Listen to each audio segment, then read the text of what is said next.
Okay, good afternoon. Thank you for the invitation, Marcus. It's a real pleasure to be here and have the chance to speak in this workshop. So, the other day I took the liberty of dropping into l'entrecôte Saint-Jean. I apologize profusely for my terrible French.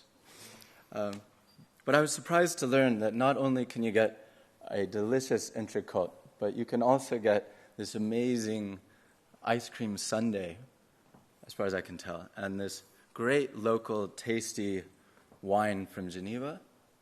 So like any good scientist, I would like to think that I've used this experience to update my internal model of what reward outcomes, what outcome identities I can obtain at this restaurant the next time I visit in the future.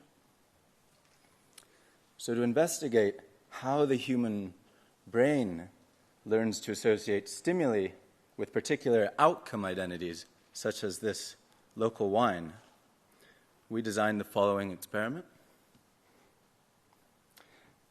And I'm just going to walk you through an example trial so that everybody's on the same page, because I'm going to use this experiment, this task, again in my second study. So subjects see 2 points in front of them on the screen, which sum to 100, and these are randomly generated. And each of these indicates a reward payout that's associated with either of 2 gift card outcomes, and the color indicates which gift card. So here the green number represents 55 monetary points that could be won on a Starbucks gift card paid out at the end of the experiment, and the magenta color the same for an iTunes gift card. But there's a catch. The subjects don't choose between the gift cards. Instead, they choose between those 2 shape stimuli that they see on the screen, and transition probabilities govern the likelihood of obtaining either gift card outcome if a shape is chosen. So, for example, during a particular block, this hat-like stimulus might lead to iTunes with a 0.7 probability and to Starbucks with a 0.25 probability, and the flower-like stimulus would have the reverse contingencies. So there's just 1 probability to learn about, and subjects have to learn by trial and error. And so their task is to select the goal outcome that they want to obtain, such as 55 points on Starbucks, and then reverse infer which stimulus to select to most likely obtain that outcome. So if I want to obtain those 55 points on Starbucks, I would likely select the flower stimulus here. But surprisingly, on this trial, that leads instead to an iTunes gift card outcome, which should generate some prediction error on that association, which we've referred to as an identity prediction error. And in a recently published paper, we showed that this identity prediction error can be found or reflected in the bold response in this part of lateral orbitofrontal cortex, as well as posterior and inferior occipitotemporal cortex, among other regions. So having localized these identity prediction errors, important for learning about the association between a stimulus and an outcome identity, these data suggested another hypothesis that we set out to address in a second follow-up experiment. And so that hypothesis was that, does the OFC, the orbitofrontal cortex, use a memory trace of the causally relevant choice, the stimulus shape in that experiment, to update the stimulus outcome association? And can we find evidence for that using fMRI? So to test that, we just tweaked the experiment that I already described to you in a couple of important ways in 2 conditions. And in the first condition here, shown here, called the standard choice condition, we just introduced a small delay, a small ISI that's jittered between the choice and the feedback to decouple the bold response to those events. And we're going to use multivoxel pattern analysis to search for brain regions that show a recoding or a reactivation of a pattern across voxels when that choice identity, when that particular shape is selected, but at the time of feedback rather than at the time of choice. And then secondly, to ensure that any choice decoding at feedback time was not simply a working memory representation for the recently selected choice, that is, the recently selected stimulus, but rather the causally relevant one to update, we introduced a second condition, which here is I'm calling a one-back condition. And just to walk you through it, rather than resolve the choice directly after the ISI, instead, the subject has to sustain that information over time, make an observe feedback from a previous choice, make a second choice, and then they observe feedback for this first choice here. So this shell stimulus, in fact, leads to this iTunes gift card. And so at this time point, the relevant stimulus to associate the outcome with is the previously selected shell stimulus rather than the most recently selected yellow-shaped stimulus. And subjects' choices alternated by design here because we could use these randomly generated reward payouts to ensure that on some trials they would prefer one shape and on others they prefer another shape. So that reduced the autocorrelation in their choices, which is important for the analysis. And of relevance to the analyses that I'm going to present today, we interleaved blocks of the standard choice or condition 1 with the one back or condition 2 in 2 separate runs, and this enabled us to train and test on either run. So how did we infer subjects' beliefs in those transition probabilities? Without going into too much detail, I just want to show you the model that we use here. And what I'm plotting here is the heat map depicts the probability mass for each possible value of the transition probability on every trial for stimulus 1 leading to outcome 1 on top and stimulus 2 leading to outcome 1 on the bottom. And in white, you can see the data generating probabilities, and in magenta is the expectation over those distributions, which will serve as our estimate of the subject's belief in that association strength. And we'll also use this model to infer the identity update, that is the identity prediction error of the subject. So just to quickly show, here I'm plotting the choice frequency against the expected value difference, which just shows that our model is capturing meaningful variance in subject choices. But which past choice outcome pairs actually did guide learning in our task in condition 1 and in condition 2? So here, now I'm showing the results of a multiple logistic regression analysis where I'm plotting beta weights for 9 cells. And those 9 cells correspond to 3 past choice outcomes crossed with 3 past choices. And so as you can see in condition 1, subjects are learning appropriately. There's significant effects that decrease with time along the diagonal. In other words, they're attributing the outcome 1 trial ago with the choice 1 trial ago, and the outcome 2 trials ago with the choice 2 trials ago, and so on, just as expected. But what happens in condition 2 when their outcome should now be attributed to the choice made at the previous trial?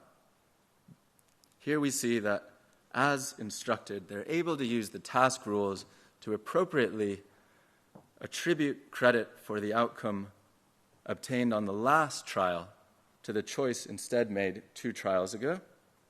And here are those p-values. And similarly, for the outcome obtained 2 trials ago to the choice made 3 trials ago. You can see the effect's not as strong. It is noisier, but it is there on average. So how will we test for now our key hypothesis that regions such as orbitofrontal cortex might show a reactivation of the relevant choice pattern or code at the time of feedback? Here we will train on 1 run and then test on the left-out run. And so here we're training our classifier to classify between choosing stimulus 1 or stimulus 2 at the time of feedback, and then we're testing on the left-out run, and then we just reverse that. And this analysis, using a searchlight procedure, revealed significant accuracy in a part of inferior occipitotemporal cortex as well as a part of posterior and lateral orbitofrontal cortex. And I hope this network looks familiar because it overlaps quite considerably with the network that I presented for my first study. So what about in condition 2? Here, when we apply the same analysis approach, although the effects are more subtle, we see an effect in lateral orbitofrontal cortex and also in a part of posterior inferior occipitotemporal cortex. So now we know that this effect cannot simply be due to working memory of the most recently attended or selected stimulus. Instead, it's reflecting the causally relevant stimulus to update the association at the time of feedback.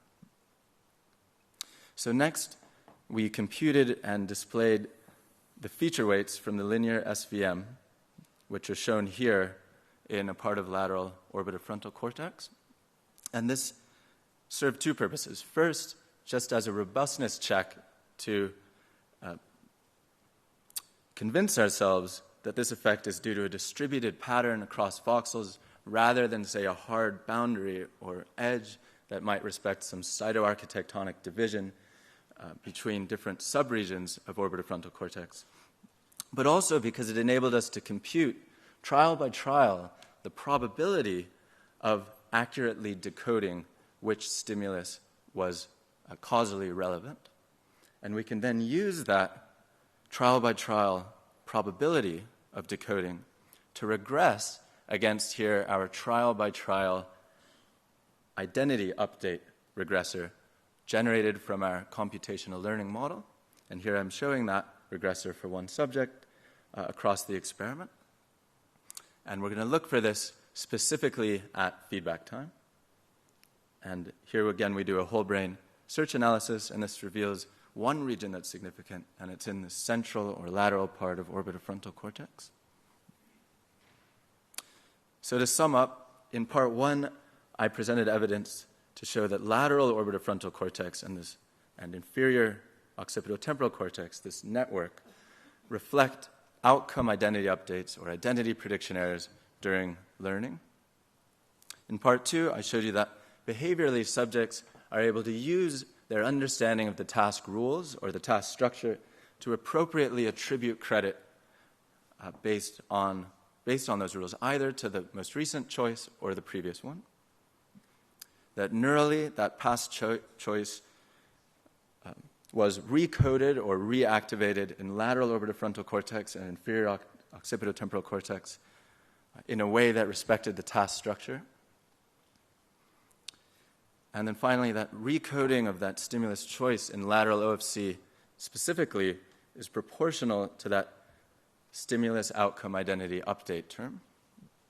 So collectively, these results suggest that the recoding of past choices in these regions enables these identity prediction errors to act on the appropriate stimulus outcome association, presumably to drive plasticity.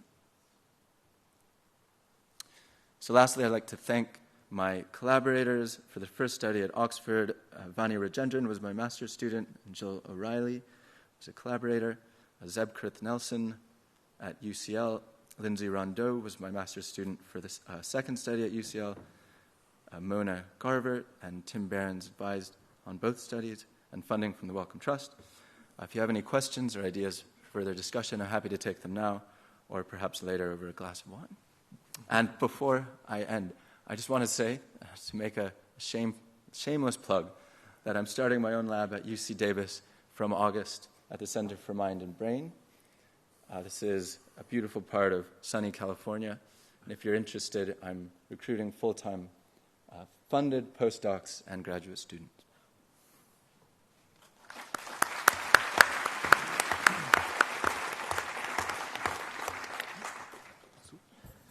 Oh, thanks a lot, Erie, and congrats on the new position.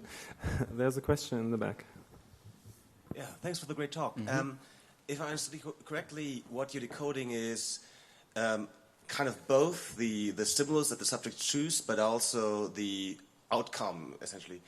Have you two questions for that is, first is, have you tried to change that mapping between runs and maybe try cross-classification there? And secondly, have you tried any other form of stimulus? So is that stimulus dependent where that is localized? Both really good questions. I actually did not show you the combination of the stimulus decoding and the outcome coding. That was just the past stimulus choice decoding. Mm-hmm. And yes, we did cross-validate the classifier. But the subjects are also anticipating the outcome. So even before the outcome happens, these are highly correlated conditions, right?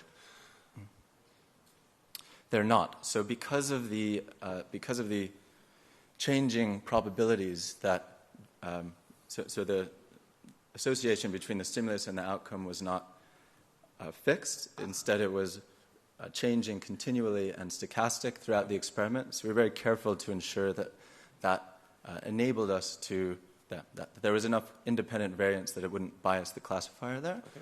And the second question is, have you tried another set of stimuli? Does that depend on the stimulus that you're using? Right. I think it likely does. So I think here we're using very particular visual shape stimuli, and I'm pretty confident that the reason we're seeing this reactivation also in this part of inferior occipitotemporal cortex, putative LOC, is because it is known to code for this kind of a shape.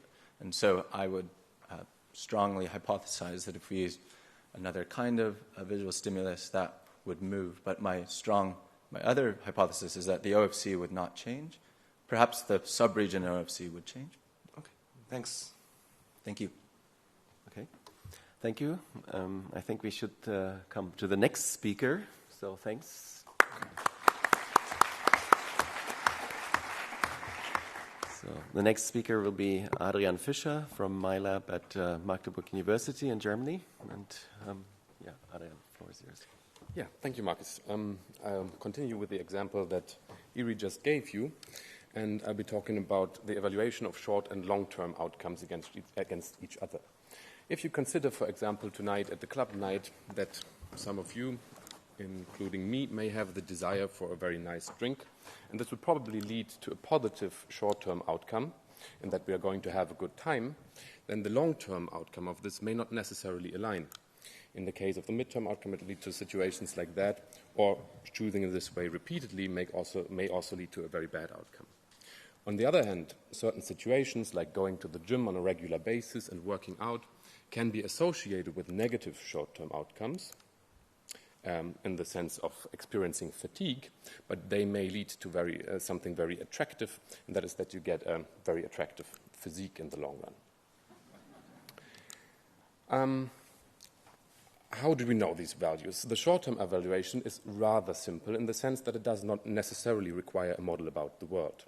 It is very well established that dopaminergic midbrain neurons compute something that can be called reward prediction error, and that is then broadcast to other brain regions, and there it serves as a teaching signal. Human neuroimaging studies have repeatedly identified the ventral striatum as a correlate of these reward prediction errors, and this is a finding that has been replicated many, many times. These values learned in this way can also efficiently guide long-term behavior, but they will only lead to the correct decision if short and long-term values align, which, as I showed you before, does not necessarily have to be the case. Long-term evaluation, on the other hand, is usually quite complex because many situations that you have to evaluate have never been experienced by yourself before, and thus they have to rely on the belief that you have in a model about the world, and this is why we call it model-based learning. If you consider, for example, my intention of increasing my biceps circumference, I can quite reasonably assume that my result will be some kind of a function of the training that I exercise times the time that I invest, which is going to be scaled by a certain probability that this model is actually true and also applies to myself. If I'm a Bayesian athlete, this would be a prior probability or a prior belief into this model. Now, previous studies have investigated the formation of these models themselves and identified state prediction errors. And another very noteworthy study used differences in the strategies that subjects employ and could identify differences when they rely more on model-based or model-free learning. And this study found that there was a common neural substrate of model-based and model-free learning, which was found in the ventral striatum. However, I think that many people were quite surprised by the absence of a role for the dorsal striatum, which one could have assumed based on extensive literature in the animal literature and also a recent lesion study that was seen in humans. One reason for this may be that in the task used here, model-based and model-free outcomes were quite highly correlated, and this, of course, complicates the search for independent neural correlates. In this study, we investigated the formation of beliefs into the model, which allowed us to design a task that almost completely orthogonalizes model-based and model-free learning. The objective for the participants was to find out if a lottery, represented by an urn, was good or bad in the long run, that is, if it had an expected payoff below or above 0. Subjects could do this based on repeated observation from events drawn from these urns, and they were always given full knowledge about event distributions in all urns, that is, they had the model about the world. We instructed them about the possible distributions by showing them these kind of pie charts, and the informative events were associated with an outcome, in this situation, winning 50 points, which equals 50 euro cents. And these also had a different likelihood ratio between good and bad urns. So winning 50 points was more likely in good urns than it was in bad urns. Most events in the task carried information as well as valence, but some events just had valence and no information, and some had neither. Within the informative events, we can group them according to the congruency between model-based and model-free learning, and some events are congruent. In this case, model-based and model-free values align. Some are incongruent, and in this case, model-based and model-free values mismatch. This is how the task basically looked like. In every trial, a subject chose one of the both urns and then received feedback. And in this case, winning 20 points tells you that you probably chose a bad urn, because winning 20 points is more likely if you chose a bad urn. Subjects had then some kind of a belief prompt and could adjust their beliefs by moving a slider on the side. And in this case, I would reduce my belief that this is probably a good urn because I just experienced a positive but incongruent event. After a certain time, participants could win additional points or gain additional money when they correctly identified the true underlying valence of urns, and they could indicate that at the end of every 20th trial. The complete task included 12 blocks of 20 trials each, and in 10, one urn was good and one was bad, and in 2, both were good or both were bad. And we always had subjects experience the situation that both urns are bad very early on in the experiment, to avoid that they generalize the belief about one urn to the respective other one, and to encourage exploration. Now, if you want to ideally solve this task, this is actually quite easy if you have pen and paper, enough time, and remember Bayes' theorem. This will tell you that the probability of an urn to be good, depending on an event E that you just observed, can be calculated by the prior probability that this is a good urn, and the probability of this observation, given that the urn is actually good, scaled by the overall probability of this observation. One can reformulate this in an iterative fashion and then just derive or just use the posterior belief as the new prior for the next trial, and such an iterative Bayes model can be implemented here easily. From this, we can then derive the Kalbeck-Leibler divergence, which is just the unsigned difference of posterior and prior belief, and this measures how much the model updated on a given trial.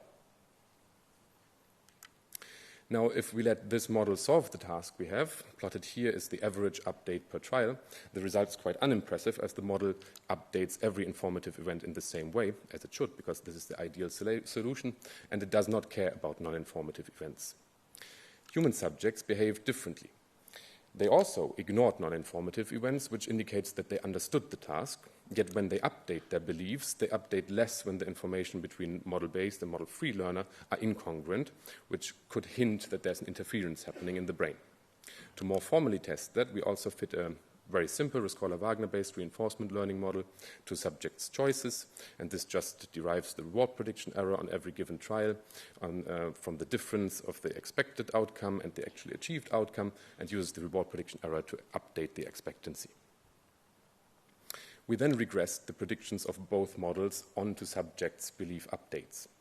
First, we found that basically every participant in our task was in some way described by the Bayesian model.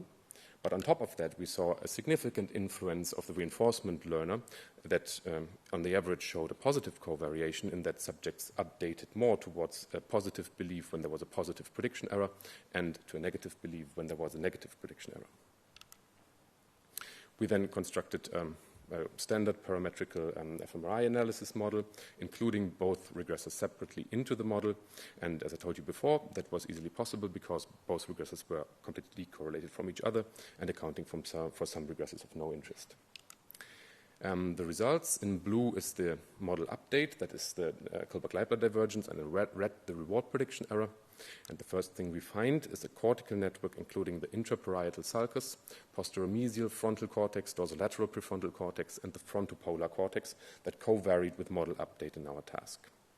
Furthermore, we found a pronounced effect in the dorsal striatum, also co-varying with model update, and the ventral striatum, on the other hand, as expected, reflected the reward prediction error, as did the ventromedial prefrontal cortex. Next, we conducted a conjunction analysis and confirmed that the medial part of the striatum indeed covaried with both regressors, as did the frontopolar cortex and a small cluster in the posteromesial cortex. We then investigated whether these differences were actually significant and contrasted both effects, which essentially confirmed that all cortical areas cared for one type of information more than the other, and this was also true for the caudate and the ventral striatum. We then asked whether this difference that we saw in the striatum could be well explained by a more gradual increase and decrease of both information types, or whether it was more reflective on a categorical choice, which may a difference which may hint at more anatomically defined differences. Therefore, we placed 5 seed regions in the bilateral striatum and extracted bold signal time courses, which we then regressed against our predictions in a time-resolved fashion. This shows, going from dorsal to ventral, from top to bottom, that the more ventral you are, the more the reward prediction error is reflected, and the more dorsal you are, the more the Kullback-Leibler divergence is reflected. And this kind of interaction was also confirmed. So it seems to be a gradual increase and decrease of coding one information above the other. Next, we asked whether our neural observation correlates also with behavioral differences that we see across subjects. Therefore, we used the contrast of reward prediction error and Kullback-Leibler divergence on a neural level and constructed a second GLM, including the predictions or the results of our within-subject regression analysis, that is the beta weights for the influence of Bayesian model and the influence of the reward prediction error. So we're looking at basically the contrast of contrasts, that is the relative impact of neural reward prediction error representations to the degree of being Bayesian or being able to ignore this. What we find, quite surprisingly to us, was that the stronger the dorsomedial striatum co-varied with the reward prediction error, the more people were able to ignore the model-free learner and the more ideally they updated their beliefs about the world. And this effect was statistically quite pronounced, and we see it in the bilateral striatum. It showed some overlap. In green is the conjunction between reward prediction error and DKL with both effects, but was mainly seen in regions that primarily code for DKL. When we reran the analysis, we used the main effects instead of the contrast between both effects, and we saw that it was mainly driven by increased reward prediction error representation and not by decreased representations of Bayesian update. The same effect was found in the frontopolar cortex, where again more representation of reward prediction errors was associated across subjects with more ideal belief updating, and here in green is this time the reward prediction error, and the hot color map shows the correlation. And this shows some overlap with regions mainly coding the reward prediction error effect, but it mainly overlaps with the lateral region where we see divergence of Kullback-Leibler main effects. And again, this effect was driven by increased reward prediction error representations instead of a decrease of coding for DKL. To summarize, we first find that human long-term beliefs are biased by short-term or model-free outcomes, and that both learning mechanisms have separate neural correlates. We find larger activity in the dorsal striatum, intraparietal sulcus, posteromedial frontal cortex, and DLPFC, co-varying with Kullback-Leibler divergence, larger activity for the reward prediction error, as expected in the ventral striatum and the ventromedial prefrontal cortex, and this difference in the striatum is well described by a gradient rather than a categorical difference. We see some overlap in the medial striatum and in the left frontopolar cortex between both effects, and across subjects we find that the better the reward prediction error, or the stronger the reward prediction error, is reflected in regions that mainly co-vary with model update, the less this influences subjects' behavior. And we think that this effect is quite unlikely to have be the result of chance, as it survives any correction you want to do. And so, although we did not really expect this finding, an interpretation may be that this is a reflection of consciously thinking about these discrepancies, and the more people think about that and integrate it in their planning of future models of future behavior, the better they are able to overcome these rather implicit biases in decision-making. And with that, I want to thank all the co-workers that were involved in the project and you for your attention.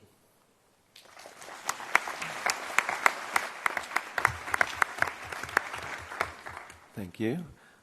Questions? Yeah, thank you very much for a great talk. I really appreciated the optimality considerations, but they were on the statistical inference here, so trying to figure out whether people estimate the ions in a good way.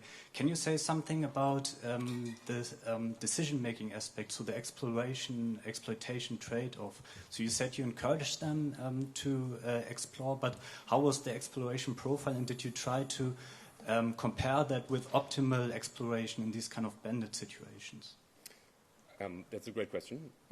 We have not compared this to other things. We looked at the ratio of exploration to exploitation, and it seems that considering exploitation and the possible payoff, subjects a little bit overvalued exploration, so they could only win very little amounts of points by identifying the value of the other urn. But we have not extended the model to include that yet, but that would be a great thing to do, yeah. Thank you very much for a great talk. I was wondering about this brainstem effect that you showed, well, on the figure with respect to the reward prediction error. In which region of the brainstem did you find it, and was it significant? A brainstem effect for the reward prediction error? Yes, I thought it in one of the figures that you showed, there was a cluster in the brainstem. Oh yeah, that is a cluster for model updating. It's not for the reward prediction error. Ah, okay, for the model updating. And in which region of the brainstem do you find that? Well, one seems to be quite or more ventral, where we don't really have an interpretation for this effect. One seems to be pretty dorsal and kind of might overlap with dopaminergic influences, but we have not really tested yet if that relates to behavior in any way. Okay, thank you very much.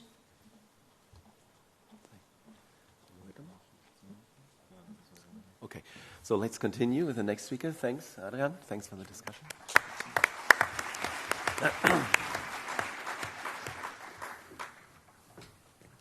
So the next speaker will be Ulf Tölch from Hauke Heekeren's lab in Free University in Berlin. Okay, so this symposium is on weighting information. And from very early perceptual studies, we know that the brain can weight information that comes through our senses and weigh our senses, the information that comes through our senses, against each other based on the reliability of particular senses. So, for example, vision is more acute than hearing, and the brain will, when we hear a sound and see a car moving, will integrate those two to give us a good estimate where this car is. The situation can get a bit more complicated if we introduce social information in this as well. So going beyond just perceptual information, we also have social information that has to be integrated to make optimal choices or adapt our choices to prevailing environmental circumstances. Is this a pointer? It's not working. Okay, good. So we have here on the left, we have sensory evidence that is kind of collected perhaps in a random dot task, and we have to combine this with social information. So a couple of people are watching the same random dot task, and they're giving their opinion on that. So what we have to do, we have to integrate this, and one way to do this is to give particular weights to the information that we get. So we have a weight, a certain confidence that we associate with our own perceptual input, and we weigh this against the information that we receive from the others. And then we kind of select a choice, is this left or right, perhaps in a random dot task, and we then see an outcome, whether this is correct or incorrect, and from this we can have some kind of prediction error that then is used for a value update that is then used to refine the weights. So those weights are very important, how we weigh one information source against the other. And it has been shown in a couple of studies that social information is integrated with our own response, with our own percepts in a base optimal fashion or near base optimal fashion. But the world is a little bit more complicated when it comes to social information. Social information does not only have an informational component, but it also creates a social context where there might be normative influences that influence our decisions. So you might all perhaps remember one of those classic social psychology experiments, the classic Ash line task, where people had to match a line, a sample line, to 3 other lines, and suddenly in some trials they conformed to the opinion of Confederates that Ash had in his experiment. So this kind of gives an additional level to the whole decision-making process, because we have on top of the informational processes, we have the fear that we'll be punished by the other participants for not agreeing, or we might want to belong to this group and feel some kind of peer pressure. So what I'm going to talk about now is how do we weigh information, individual and social information, against those normative influences. So we pursue an optimality goal on the one hand by using information to adapt our responses to in the environment. On the other hand, we have a compliance goal where we perhaps fear being punished by others, just belonging to others. And since this is kind of based on the Ash experiments, we devised a new task, which we call the dots under social influence task, or short DUST. You have to decide, basically, whether random dots are moving to the left or to the right. So for those who don't know what a random dot task is, it's just dots moving randomly on the screen, and a couple of those dots, in this case 2, are moving coherently in one direction. So in this case, it's to the right.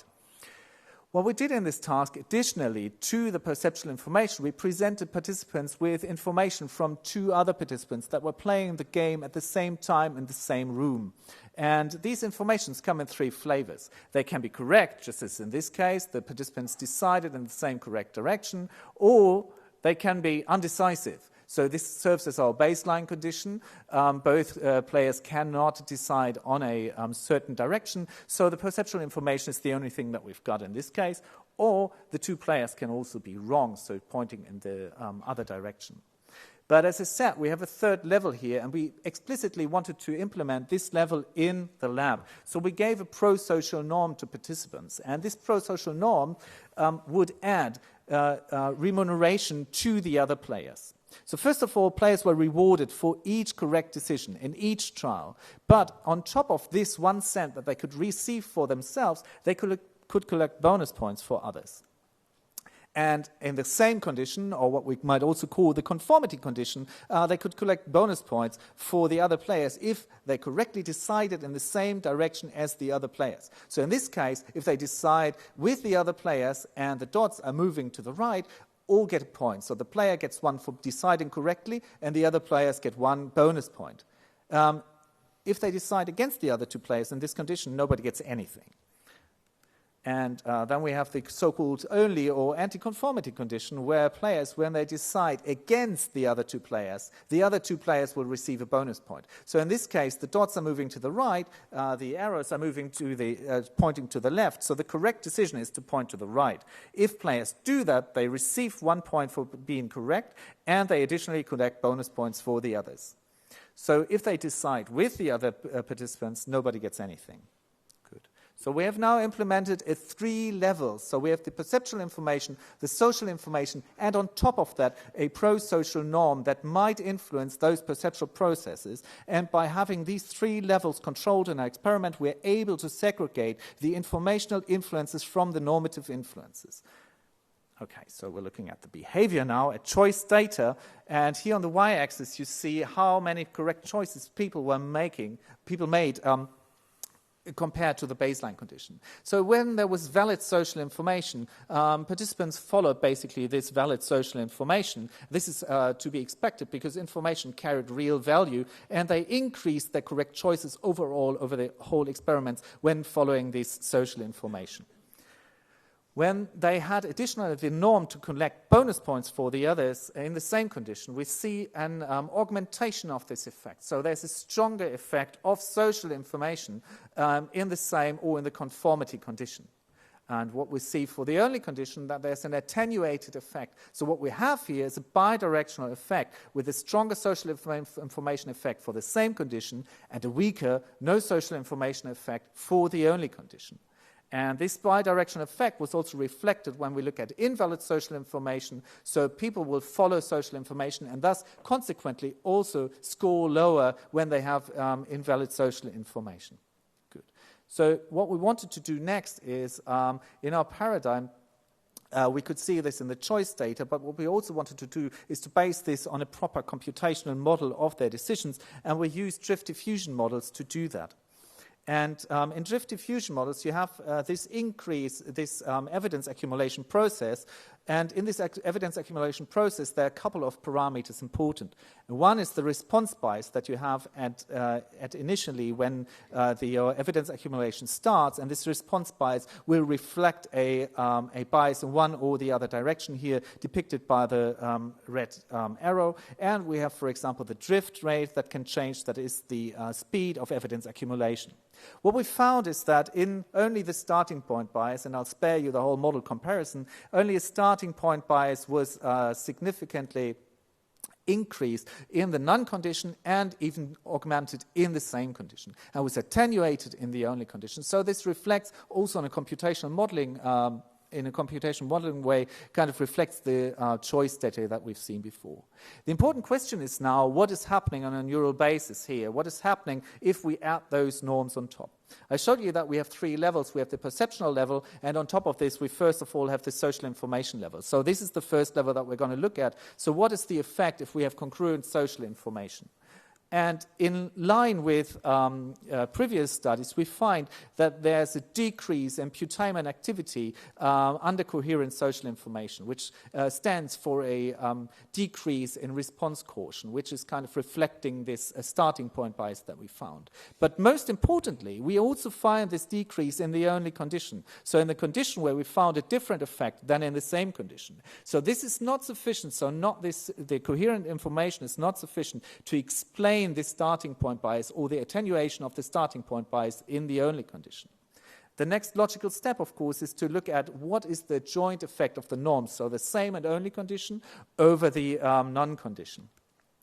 And what we find in those norm conditions where people could collect bonus points is that the DMPFC was engaged in those norm conditions.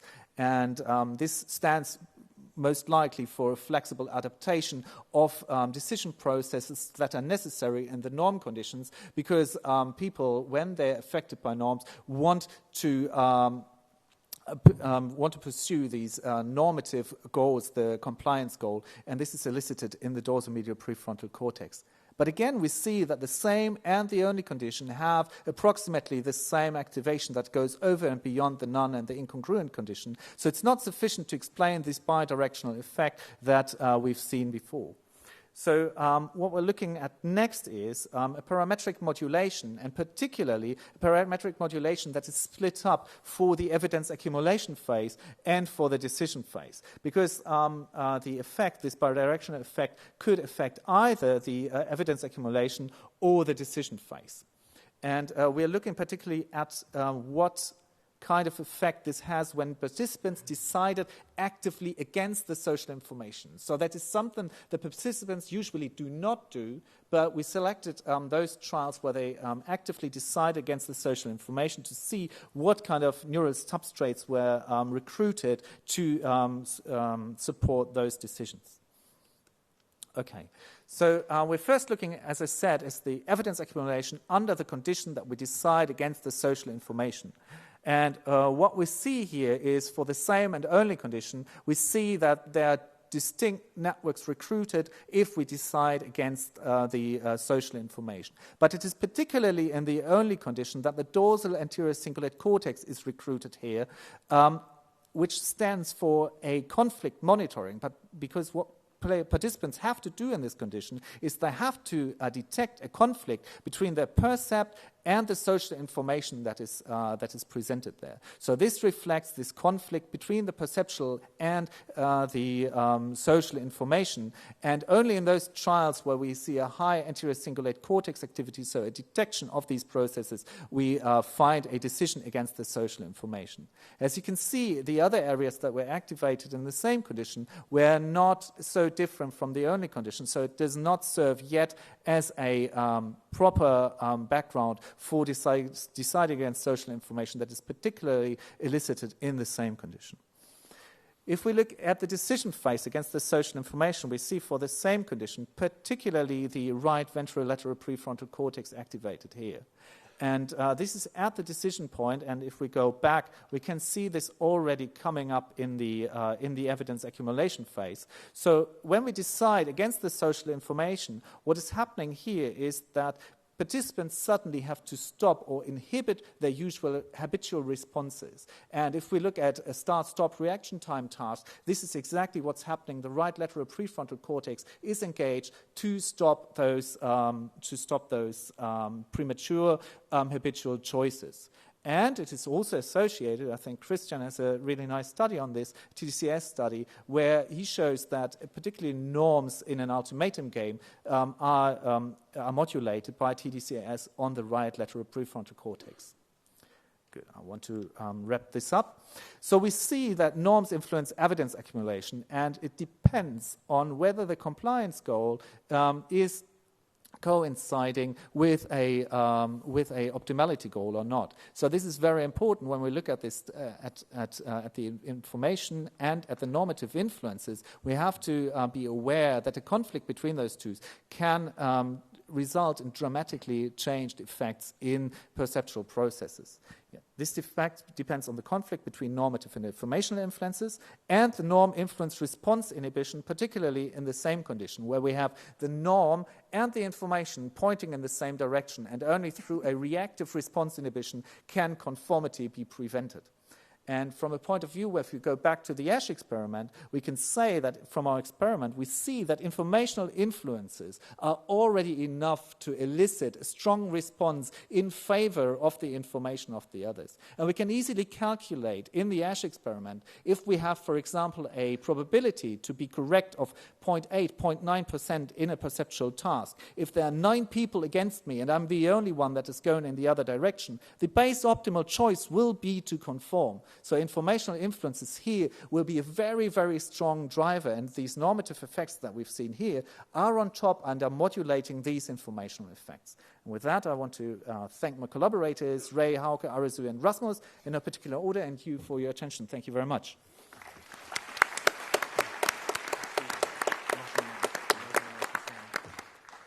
Yes, already one question? No? I've got a question on the behavioral results, and I hope I got this right. So were you saying that I'm more likely to be correct if I have 2 people pointing in opposite directions than if I have no help at all? No. No. No, sorry. No. If you have help, your overall performance will increase. So I haven't shown the aggregated data, but there's more correct choices if you have incongruent conditions than in incongruent conditions. Okay, then forget my question. Okay. More questions?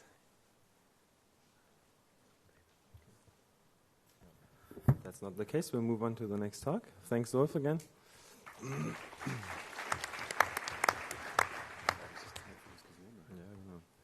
And the fourth talk in the symposium is going to be given by Christian Ruff, who's coming to us from the Laboratory for Social and Neural Systems Research at the University of Zurich. Yeah, so hello, and thanks to you too for putting together this brilliant symposium. Some of you may have expected a different title, but I've chosen to change tack, and I'm going to present a different study that I think fits in very nicely with the last study, because we're investigating how the brain weights social information for choice. More specifically, we were interested in this study in the neural mechanisms that determine our ability to show strategic behavior in social situations. Such strategic behavior is always necessary when our success doesn't only depend on what we choose to do, but on the choices of other people in the situation. And I think a typical, and perhaps also very topical, example for this is a penalty shootout, of course, where the success of the penalty kick doesn't only depend on where I choose to kick the ball, but also at the same time where the goalie decides to actually jump. So how does a brain actually select actions in this situation? Well, decades of research in economics have led to the development of cognitive hierarchy theory, which posits that we solve these choice problems by choosing one of different choice strategies that differ in how sophisticated they are in estimating my opponent's behavior. And I'm going to try to illustrate that with an example from The Simpsons. They settle their family disputes with rock, paper, scissors. And at the bottom of the hierarchy, the simplest strategy is always chosen by Bart, who basically says, good old rock, nothing beats that. This is called a K0 strategy preference, so he doesn't even try to account for his opponent's behavior, he just focuses on his own action. He's always beaten, of course, by Lisa, who's one step higher in the hierarchy. She employs fictitious play, K1, so she actually focuses on what Bart does and tries to predict that and then chooses her action accordingly. Bart always plays rocks, so I'll play paper. And Lisa, in turn, is always beaten by the smart guy from next door, who's even one level higher up in the cognitive hierarchy. He focuses on what Lisa does, but he also actually tries to estimate how his actions influence Lisa's beliefs. Lisa saw me play a rock last time, so she'll play paper. I will play scissors now. So this is called influence play, because you're really trying to model your opponent's belief and how your actions influence these beliefs. And that's what we're interested in here in this study. Before I give you details on our experiment, I just want to point out it's of course fun to illustrate that with games and comic cartoon figures. But influence play is vitally important. It's no laughing matter, and failures of influence play can have dramatic consequences. And unfortunately, we had to witness that last week, where one man's decision to hold a referendum actually turned his country into a rather disunited kingdom and caused significant political and economic problems. And it's all due to his failure to anticipate how his choice would influence his former drinking buddy and a large part of his population. And these guys, in turn, failed to actually anticipate how their choice to vote leave would actually influence the European Union, investors, credit rating agencies, and the like. So it's all very depressing. I hope we get out of this dismal situation with minimal damage. All the more important that we understand how our brain allows us to take these choices successfully. In our endeavor to do this, we were motivated by a study by Alan Hampton and John O'Doherty. John O'Doherty is a collaborator on this study. And they basically proposed different computations that the brain may employ in order to actually implement these choice strategies. This simplest strategy, K0, may actually correspond to a form of reinforcement learning, where the agent actually tries to model the value associated with his action, and that's basically just been updated by a reward prediction error that's modulated by a learning rate. The next more complex strategy, fictitious play, doesn't focus on the value of actions, but instead on the probability of the opponent's actions. And the agent updates these probabilities by an action prediction error. It's often called a first-order belief, so belief about the probability of an action of the opponent, and again, that's also modulated by a learning rate. And then the strategy we're really interested in, the influence play, is essentially the same model. So it also tries to predict the probability that the opponent will play an action.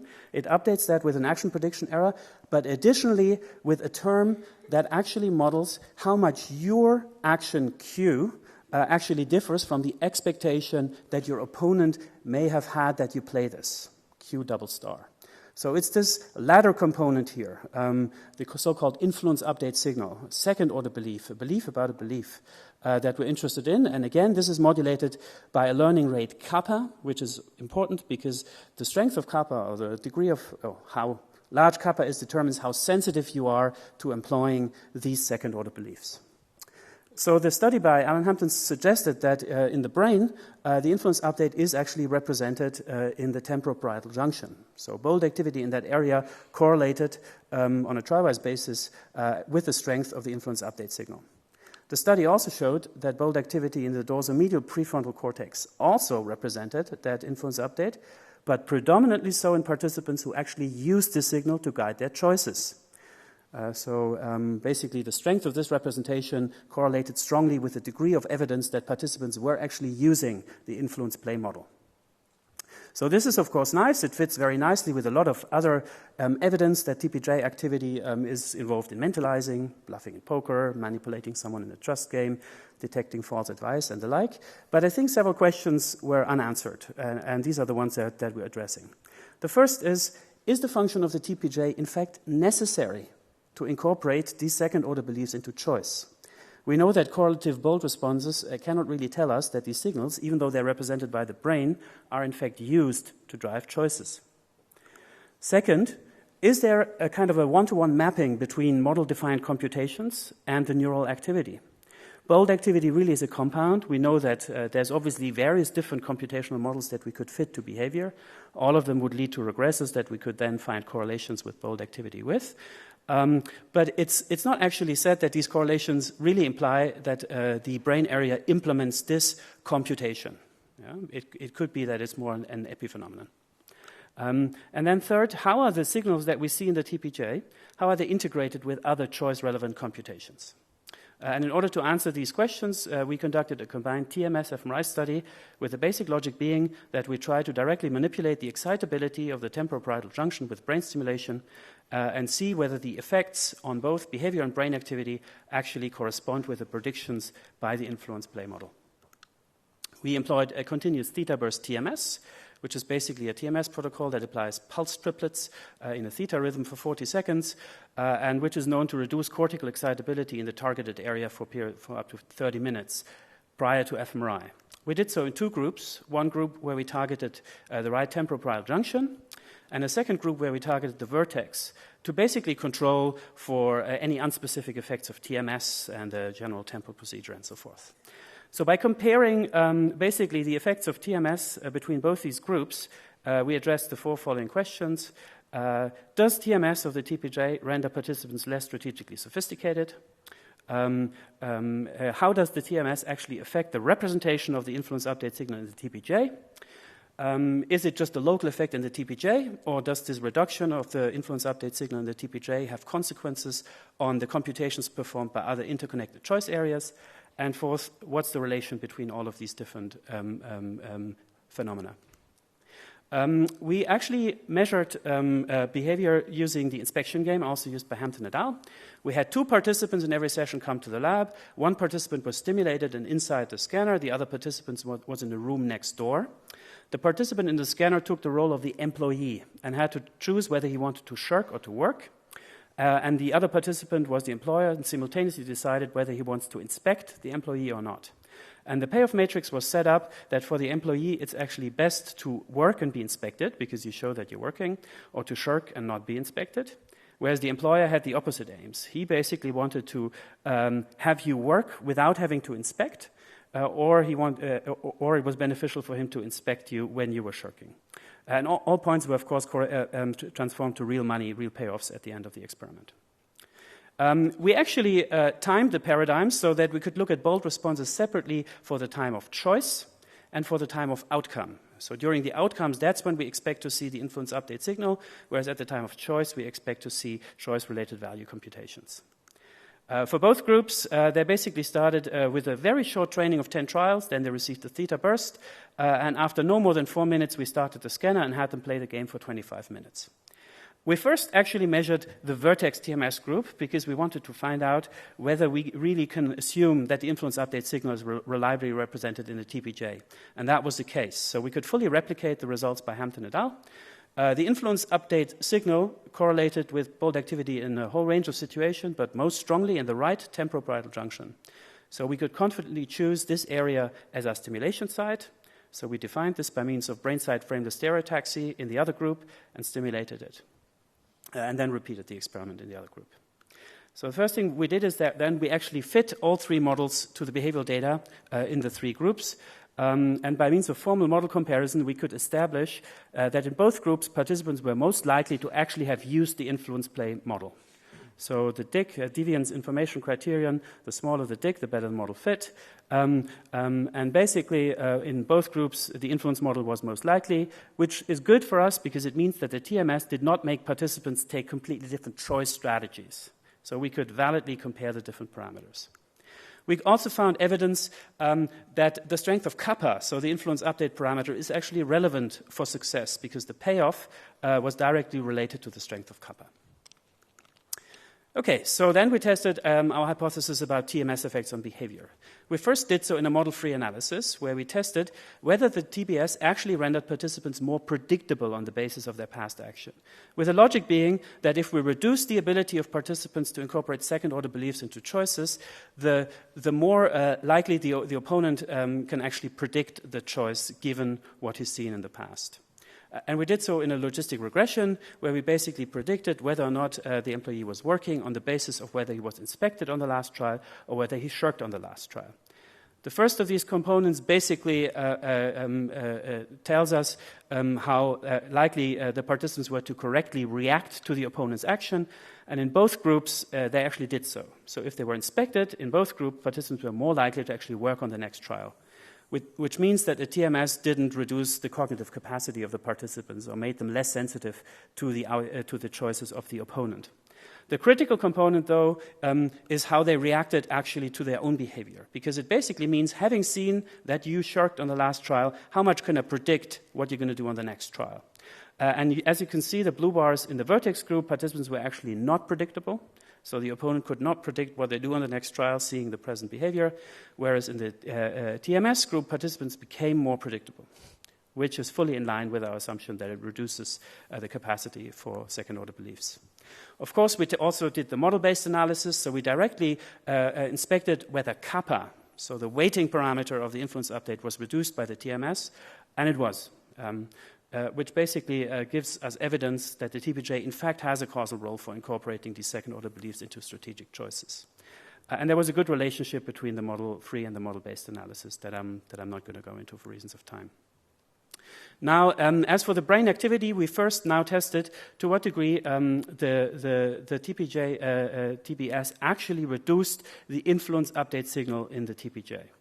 And it basically did. As you can see, in the vertex group, the bold activity in the TPJ correlated strongly on a trial-by-trial basis with the strength of the influence update signal, and this correlation was basically abolished by the TMS, which basically means that we can safely assume that the activity reduction in the TPJ brought about by the TBS in fact actually impairs the computation of the signal. We then inspected whether this is just a local effect in the TPJ or whether this goes on to influence other areas involved in taking the choices based on these signals. And here we focused on the DMPFC and the VMPFC. For the DMPFC, you may remember that the Hampton study had found that it also represented the influence update signal, but predominantly so in participants who used it to guide their choices. We could fully replicate this, so you can see that there was also an area in the TPJ here, in the DMPFC here, that represented that signal, predominantly in participants for which there was a high evidence that they used the influence model to guide behavior. And interestingly, the TMS did not change this correlation, and it did not change this representation, meaning that this area goes on doing its business as before. However, what the TMS did change was the connectivity of this area with the TPJ that actually provided the influence update signal. So you can see that an area very close to and partially overlapping with this DMPFC area actually showed in a PPI analysis a functional connectivity with the TPJ that scaled as a function of the strength of the influence update signal. And this connectivity was reduced by 50%, or by 100% actually, so to 50% as a function of the TMS. So this is really consistent with the notion that this area actually transforms the influence update signal to choice behavior and functionally integrates with the TPJ. We also focused on the VMPFC, for which it's well known that it encodes the value of choice options. So in a region of interest analysis of the choice period, we found that in the vertex condition, this area indeed represented the value of the chosen option. But these value signals, these value computations, were actually significantly disrupted by the RTPJ TMS, consistent with a notion that disrupting the influence update signal in the TPJ has direct functional consequences for value signals at the time of choice. And this was very probably mediated again by functional connectivity, because the PPI analysis of connectivity at the time of the outcome, so not at the time of choice, revealed that indeed this VMPFC area showed functional connectivity with the TPJ in the vertex group, but again that was disrupted in the group with RTPJ TMS. And interestingly, the strength of this connectivity at the time of the outcome related to behavior. It related to kappa. So the stronger the connectivity of these two areas at the time of outcome, the more likely you are to incorporate second-order beliefs into your choices. So in sum, I hope to have convinced you with these data that the right TPJ does play a causal role for incorporating second-order beliefs into strategic choices. And that, in fact, the data that we show here are very consistent with the assumption that there is some type of mapping between the computations defined by the influence play model and neural activity in this area. I think our data also show that the right TPJ isn't alone in bringing about the effects of these second-order beliefs onto choices, but that it does so by closely integrating itself functionally with the DMPFC and the VMPFC. And while this is consistent with several functional connectivity studies, I like to point out that this TMS study here has a bit more of directional evidence, because we manipulate the TPJ, and that has consequences for the signals in the other areas in connectivity. So all in all, I think this is most consistent with the assumption that the TPJ provides the signal that then, by means of functional connectivity, is communicated to the other areas and then used to guide value computations and choice. And perhaps this is interesting from a clinical perspective, because it suggests that it would be interesting to study to what degree pathological disturbances of social behavior in brain disorders may not relate just to disturbances of the function of one area, the TPJ, but perhaps also to how it communicates activity to other areas in the general decision-making networks. And I'd like to actually end with a very general statement. I think it's really exciting times for decision neuroscience. Lots of model building. Every month a new model and a new signal is actually proposed. This is very important, but I think we as a field also need to pay attention to try to replicate and consolidate actually our models. And I think perhaps one good way how we can do it are these combined brain stimulation and fMRI studies, because they do provide us with confirmatory evidence. We are forced in a way to replicate our models, but they also provide us, of course, interesting novel causal insights then. And I would really like to thank Christopher Hill, the PhD student who did the study, Rafael Polania and Maris Moisa, two very talented postdocs who helped him with it, and then our collaborators at Caltech, Shinsuke Suzuki, John O'Doherty, and my group and my collaborators in Zurich, and you for your attention. Thank you very much.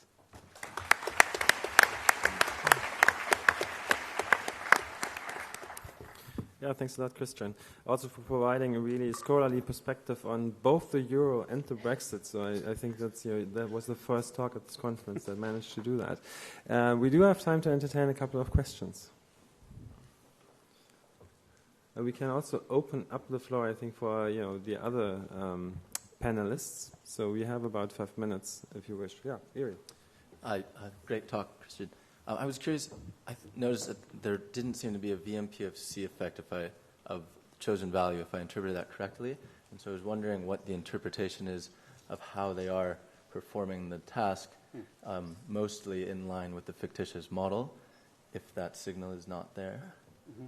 So basically, I think it's important to appreciate, because we temporarily decorrelated the outcome in the actual choice phase, it is very likely that a lot of the value computations are actually already performed at the outcome phase in order to prepare for that modal response. So I think that could partially explain why perhaps the value signal was extremely unreliable at the time when they selected the action. I don't think that it's evidence that participants actually shifted to a completely different choice strategy, because otherwise the formal model comparisons should have shown that. Thanks. There's a question over there at the stage, right?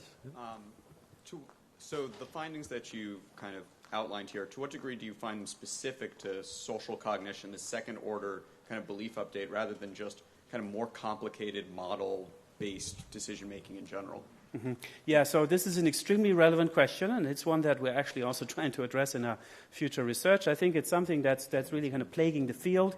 That, you know, there's lots of claims about social specificity, but it's extremely tough to actually break down to what degree it's just informational demands. Yeah? But there are actually a couple of interesting approaches and interesting papers, and I think we're going to see a lot of research on this in the next years. So I personally do not want to take a side at this moment. I think both possibilities are kind of equally probable. So I think there is evidence that people take a particular stance when they interact with another human being. So there clearly are studies that show that, which argues a bit against just cognitive complexity. But I also believe that humans may employ actually similar cognitive processes in situations where it's perhaps beneficial to piggyback, you know, on these computations that have been that have evolved in the brain. So, yeah, I clearly think that we need to wait a couple of years before we can give it a definitive answer. Are there more questions? If this is not the case, I think it's a little bit early, but time to close this session. I'd like to thank all the speakers also for being so precise and disciplined with timing, and I would like to thank you for attendance and for asking interesting questions. Thanks, and see you at the next keynote lecture.